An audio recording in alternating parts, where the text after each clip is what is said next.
Hello and welcome to the Aviatrix Writers Room. I'm Liz Booker, literary aviatrix. My guest today is an accomplished career pilot who found her way into the voiceover business and book narration. You can hear her if you listen to The Fun of It and 20 Hours, 40 Minutes, Our Flight in the Friendship by Amelia Earhart. And you can find her at her website and on social media at The Captain's Voice. Fewer than 10% of pilots and aircraft mechanics are women. These are their stories of tenacity, adventure, and courage. Stories with the power to inspire, heal, and connect. Welcome to the literary aviatrix community, where we leverage the power of story to build and celebrate our community and inspire the next generation of aviation. Pamela Almand, welcome. Thank you, Liz. Oh my gosh, I'm so excited about this. I have been wanting to talk to you for several years since you popped into the Aviatrix Book Club and did your own little self-pitch for what you do, which I can't wait to get to talking to details. This is going to be so helpful, I think, for our writers and maybe some other folks as well. So why don't you just introduce yourself, like give us the big picture. Okay, well, I'm kind of a jack of many trades. I started out with an art degree from Colorado State University, and I'd never flown an airplane. I always wanted to kind of learn for just fun. But after I graduated college, I took a flying lesson, just a quirk, and I fell in love with it. And this was way back, this was mid-70s, before women had been hired by airlines. So it didn't, at that point, there might not have been a career for me. Mm-hmm. But I was so addicted, I just quit the art altogether and took flying lessons and tried to build my flight time. I did all sorts of odd jobs, including ferrying light aircraft across the Atlantic. And then I flew as a test pilot for Cessna Citation in Wichita, and finally got on with Northwest Airlines. Worked my way up from there and became, at the end of my career, a 747 captain flying international. And I loved it, absolutely loved it. But I've had 7 joint replacements. So I needed to have something, I needed to retire early and have something to pick up the slack. And while I was an airline pilot, I was asked to do a Tylenol commercial, a national Tylenol commercial. Yeah. I guess they thought, I could say, well, when I get a headache in the middle of the Pacific, I can't leave the cockpit and go lay down. So I did the commercial, and it was a lot of fun. I think I would have done it for free, but it was very lucrative. And I made about $30,000 for it back then. So, they didn't beat a path to my door for on-camera work after that. But Northwest asked me to do a couple of on-camera regional spots for them. And then they asked me to narrate some training videos. And that was a lot of fun. And I was trying to come up with something, like I said, to take up the slack when I had to retire a little bit early. And about that time, the pilots union called me to narrate a video for them. And I thought, thank you, God, that's my answer. So I started, I went into training. I did a week-long boot camp kind of that gave me an overview of the voiceover industry. And I just fell in love with that. Maybe not quite to the passionate level that I was about flying, and I still miss flying. But I love doing voiceover too. And that kind of morphed into audiobook narration, which now is about half of my income. And I've absolutely been passionate about that.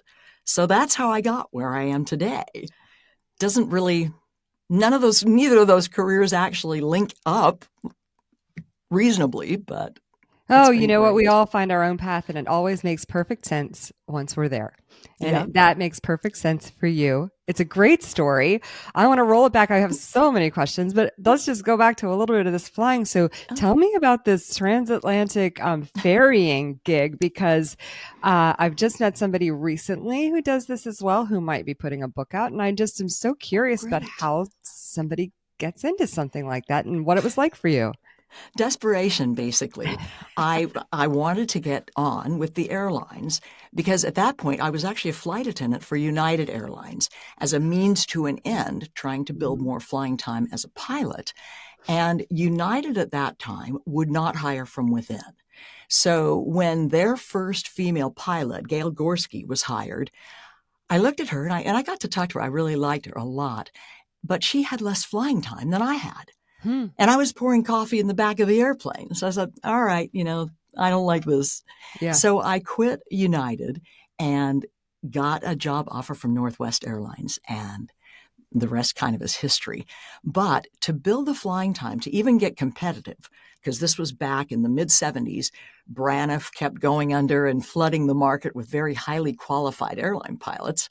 So I needed some flight time, and the quickest way to get it was ferrying slow airplanes across the Atlantic in January because nobody else would do it. Wow. But it was fun. It was an adventure, and I'd be lying if I said that the engine didn't go into automatic rough every time you cross the shoreline outbound. Sure. But it was great because the Cessna 150s, the little two-seat trainer that I took 3 of those over the very last trips before I started with the airline. And that accrued 51 hours of flying time in one trip from Memphis to Salzburg, Austria, hitting every place that had fuel on the way. Yeah. So, those routes go over Greenland? Yeah. Yep. That's actually, again, this was late 70s, early 80s. And even though there were places to land, a lot of them didn't have fuel in northern Canada. Right. So I went up on those trips. I went to Frobisher, which was the closest jumping off point to the west coast of Greenland that had fuel. So from Frobisher, I went to a place called Gotthab, Greenland, which is now Nuuk, and it's the capital of Greenland. And then across the ice cap to the other side of Greenland to a place called Kulusuk they had no runway lights. They had little smudge pots that they put along the runway. And then to Iceland. And actually with the Cessna 150s, it was both coasts of Iceland. We were that critical on fuel, even with internal fuel tanks. And then to Stornoway, Scotland. And then it was a piece of cake. Oh, how fun. What a cool experience. Thanks for sharing that. And what I don't know that I'd do that again, but yeah. I found out that flying a 747 across the Atlantic was far more comfortable. I'm sure of that. And congratulations on what sounds like an incredible career. I'm sorry if it got cut short for your health issues, but it is obviously you found your way and you're still connected in the community, which is amazing. In fact, so I mentioned that you came in into the Aviatrix book club and just let us all know that you're out here doing voice stuff. You are, your website is The Captain's Voice. Is that right? Yes. And of course, flying an airplane has nothing to do with voiceover. So it's totally shameless branding. People don't remember my name, but they do remember the female pilot. So, marketing, you got to work with that. So it's perfect. Voice, Yeah. And there's, whatever, there should be no shame involved in that anyway. I mean, you are a pilot and we get to, I think the branding is perfect because, when we sit in the back of the aircraft, we get to hear your voice over the we call it the one MC or the intercom, when we're passengers. And so I found out about you then. And then in the past year, we were doing in the Aviatrix Classics with Jenny Beatty and Jackie Boyd. We decided to discuss Amelia Earhart's The Fun of It. And I listened to you read it and you did an awesome job. And I was like, I got to get this information out to the authors about what a relationship like this looks like. And then also like, how do you get into this kind of thing? I mean, I don't have your smooth, gorgeous voice, but I do have books out there that are not on audio, that are out of print or whatever, that I think it would be really neat if we had them. And so I'm trying to figure out how to maybe navigate that. And I'd read them if I had to. So tell me everything. You mentioned this boot camp. So start with that. What was that like? That's how I started. And it was a weekend thing. And it was basically for total beginners, which I was. when I had done the commercials and the narrating, the training for Northwest, there was a sound engineer. Someone else was doing the recording. I just stood there in front of a microphone and spoke. Right. Well, nowadays, if you don't live in LA or New York, you have to have your own studio, a remote studio. And even more and more, the major publishers and the major studios are going to remote narrators simply because it saves them on cost. Yeah, Ever for since sure. COVID, which was ironically a blessing to my career, the major studios had to use remote talent because they could not Right. open their studios. So that kind of helped me. And I really, once I decided to do this, I guess it's kind of like the flying. Instead of just taking a flying lesson for fun, I decided I wanted to do it for the rest of my life. So voiceover, I decided I wanted to do it professionally and full time. Mhm. And I was recording in my closet, which had great sound, but for an audiobook, it just being surrounded by clothes was not going to work. So Right. I knocked out a couple of walls in an upstairs bedroom, and I built a fully professional studio. And that's what you see around me now. I even have a That's little window. I'm looking out over the treetops. very So nice. Better than a closet then. yes.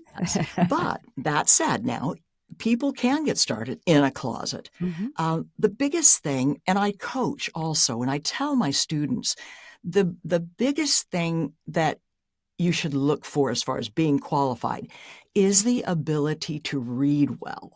Right. And almost all narrators were voracious readers. Right. I was too. And in fact, I miss it because now I spend all my time reading the books that I narrate instead of Right. my choice of books sometimes. Yeah. But it is audiobooks versus voiceover, like television commercials, voiceover, e-learning, and all that. Mhm. Audiobooks are easier to get into because there are platforms that allow you to look at the titles that are thrown out there and audition for any of them. Okay. Whereas voiceover commercials and all, they kind of have to find you. Right. And, you get an agent and all that. Right. But with audiobooks, you don't. There are a number of platforms now that authors go to that basically kind of hold their hands all the way through the process of publishing an audiobook. Mhm. The one that has, probably the most business right now is ACX, and that's Audiobook Creators Exchange. And the website is acx.com. But authors can go there and look through thousands of narrators. But for the narrator side of it, we go there and we put our parameters in, what our hourly rate is, or if we'll do it, some narrators will do it for royalty share only. Mm. And that means you just split the royalty share with the narrator. You don't have to pay anything up front. When they get started, a lot of people do that. But it's a good way to find the perfect voice for your book. And it's a good way for a narrator to get started too. If they find something they particularly resonate with. And there are good authors, bad authors, everybody. New York Times Mhm. bestsellers use ACX, a lot of them, to cast their books. But then you get auditions from, one author told me that she'd received 150 auditions in the first day. So, Wow. but yeah, you just find the person that you like and agree with the terms. Like I said, there's three ways actually with ACX that a narrator gets paid, or that an author or rights holder pays them, and that's royalty share only, Mhm. which again, it's a risk for the narrator, not so much the author. The narrator, because you obviously, if that book happens to be a blockbuster, then you've done well. If it Right. doesn't, I had a book of poetry that I narrated, that I think in the last 3 or 4 years it's sold 15 copies. So, but that also depends on the author and if they have a publicist, how they market it. Right. So, but then the other way of paying a narrator is called royalty share plus, where you pay them a certain amount per finished hour, not Mhm. by the time that they take, because it takes usually about 6 hours of work for every finished hour of an audiobook. So it takes a lot more time than just jumping into a studio and reading. Wow. Yeah, Okay. because it has to be edited and mastered, they call it, to make it Right. easy for someone to listen to, where they don't keep turning the volume up and down and all that. Right. Right. Right. So, and then, so that, royalty share plus, it's a flat rate. And then what I do, I do royalty share sometimes, but what I offer authors is two options. They can either pay a flat per finished hour rate, and with narrators that go, union narrators, I think it's maybe $270 per finished hour is the minimum, I believe. Mm-hmm. But in my case, I usually charge $465 per finished hour, Mm-hmm. or I offer, if it's a book I really like, I offer the option of a lower per finished hour rate plus royalty share. Yeah. So that way I'm able to recoup some of my costs, because I use professional editors and masterers and sometimes prep people and proofers. So I have to pay them. Yeah. So, but it's a little bit of a shared risk, I guess, in that. Well, that's all So fascinating and super helpful information. And you mentioned union, and I think when we were talking before, you mentioned that you are a member of a union. Can you talk yes, I about am that? How does that work, SAG-AFTRA, and what does that do Screen for Actors you? Guild. Well, it's an initial outlay, and to be honest, I don't know what the rate is right now, but it enables you to audition for higher level work, I see. and usually much higher paid. ACX is a signatory to SAG-AFTRA, and several of the other ones are almost all of the major publishers are SAG-AFTRA signatories. So it sets a minimum, basically. It doesn't say what you have to charge, but it's a minimum. So, Okay. and that's really helpful too. It's a close-knit community, I guess. So 2 unions now, the Airline Pilots Association and Screen Actors Guild. That's great. That's good to know. And then I have a question. You have a gorgeous voice, and I don't remember noticing it in the Amelia Earhart book, and not that there would be, because there's not much dialogue that goes on in that book. But are you someone who takes on accents of the different characters in a book when you read, or do you just keep I your do. Pamela Almond voice? Well, it varies. With nonfiction, usually it will just be a Pamela Almond voice. Okay. So you don't have, normally you wouldn't play, even biographies, you wouldn't play the characters. But Right. fiction, of course you do. And some of the major studios now are going with ensemble casts where I'm they loving that. have I'm actors. loving that. I Oh, want I that do for my too. book. I want Oh that for my boy. book when I But publish. that's a lot more expensive, I'm of sure. course, Yeah, of that they're course. finding. But Yeah. for us, and this, a detriment to me when I first started audiobooks was that I had no acting background at all. Right. I've remedied that because I get usually coaching from some major narrator whose work I really love at least once a year, just so I can learn that stuff. But Okay. you do have to act, and unlike regular actors, stage actors, screen actors, we have to do all the parts. We can't just get Right. into one character. Right. So in Amelia's second book, 20 Hours, 40 Minutes, she talks about her first flight across the Atlantic. She was a passenger, not a pilot. But I tried to kind of channel a little bit of her, not twang really, and not put on thick, but just suggesting it. Yeah. And with most of our characters, that's what we have to do. We just suggest a Russian accent or all that, because it's, or a male voice for me. Yeah. It stretches the listener's credibility if you'd have to be a man. But Yeah. if you just suggest it, and if you're fully invested in the story, then it's real to them and it's believable. How So, fun. Do you it enjoy is. it? I do. I really love it. What's the hardest part of it? Oh, well, some of them. I did a trilogy. It was adventure, kind of like the Clive Cussler, Dirk Pitt type stuff. But this Right. was a male-female protagonist. And the author, it was his first book. It was excellent, by the way. His name's Kevin Tinto.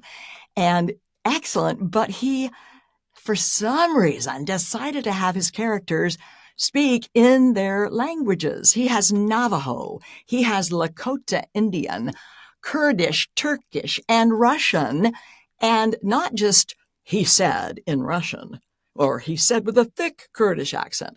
Oh no, he said he had the Russian language. And Navajo, I don't know how he did it, because some of the characters there have all sorts of curly cues and right accents and left accents. And so,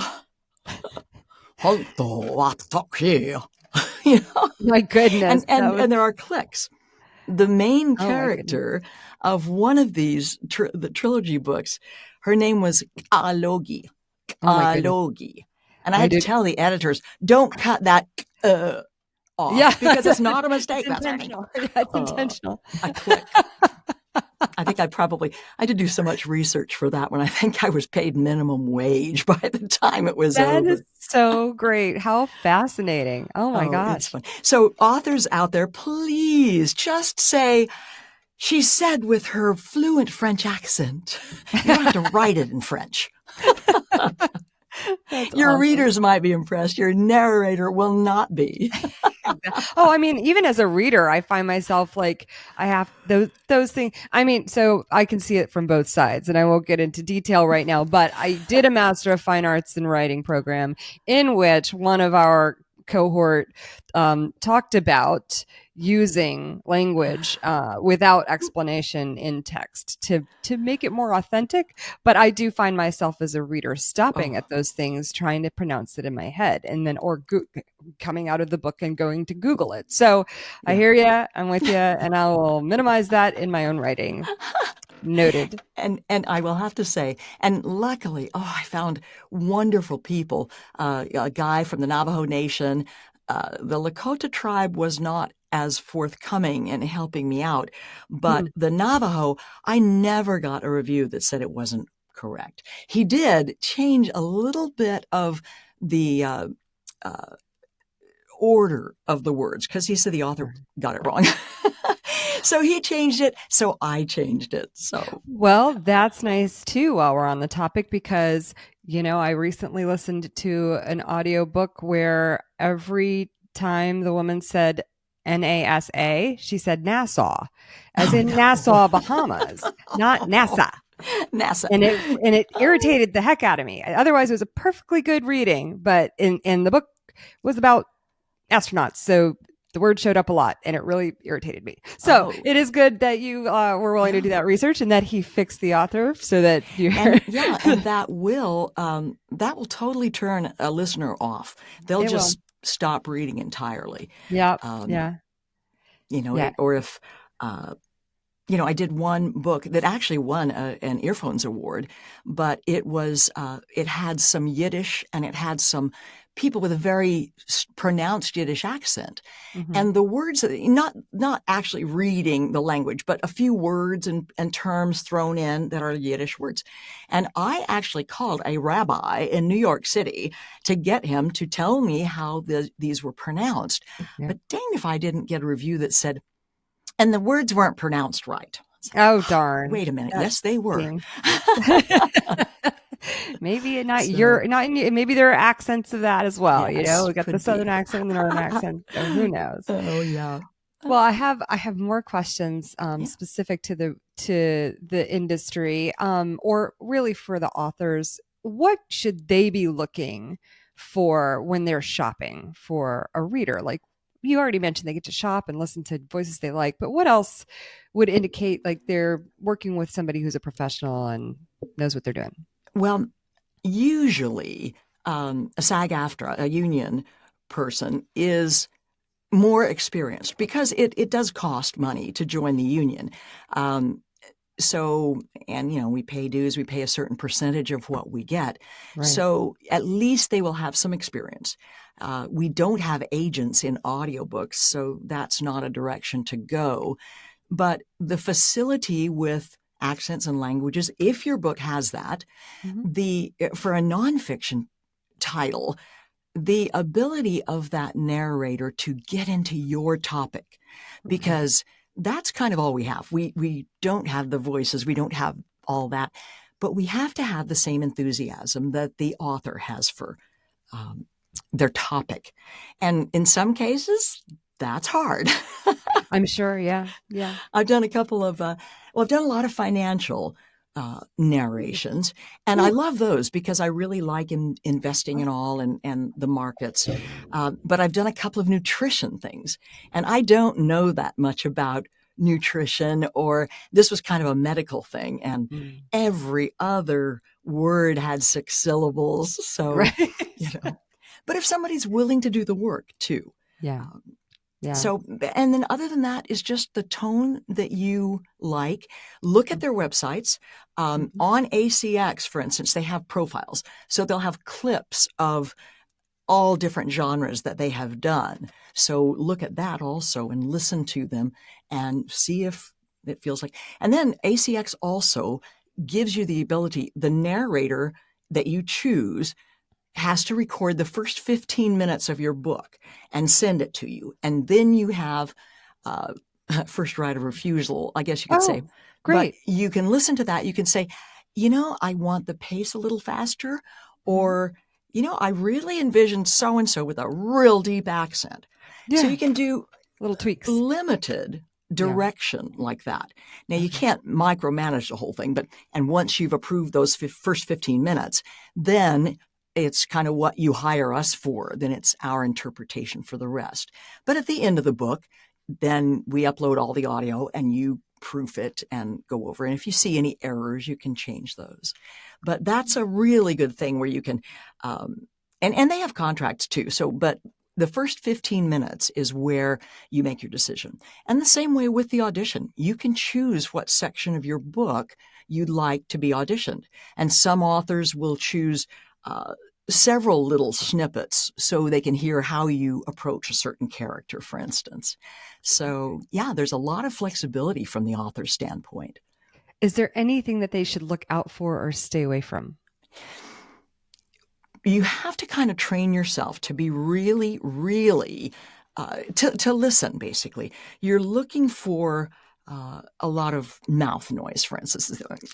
Yeah, kind of. I don't know if my mic can pick it up, but Yeah. Or, the that type thing. yeah. Um, Stumbling with words, letting words just drift away. You want, especially for nonfiction, you want clarity. If you're talking dialogue, maybe not, but you Right. want clarity in the narrator or in a nonfiction narrator for sure. Um, and just something that you can almost tell.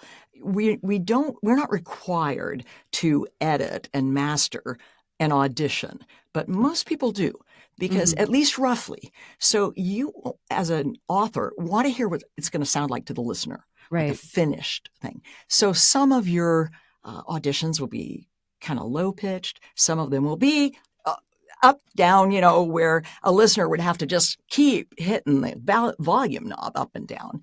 Right. Um, so things like that. And you can tell. And again, turn the volume way up at first. That way you can hear the things like, we call it room tone, maybe a Right. hum at the very bottom of everything. Mhm. And I have a really good studio, but I've got a guy with a pressure washer out there right now. Thank heavens I'm not recording today. Yeah. But so you can hear, and I don't know if you can hear it, but you might hear just a teeny little, just a hum at the background. So Yeah. I'd have things like to. that are something to look for, the Okay. quality. Okay.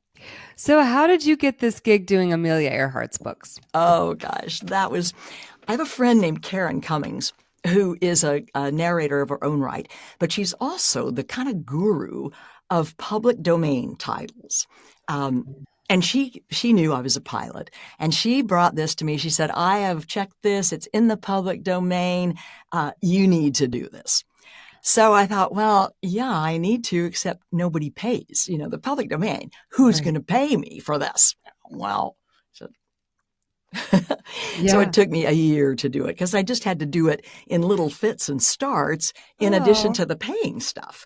And then just hope that it would sell well because that's all I get paid.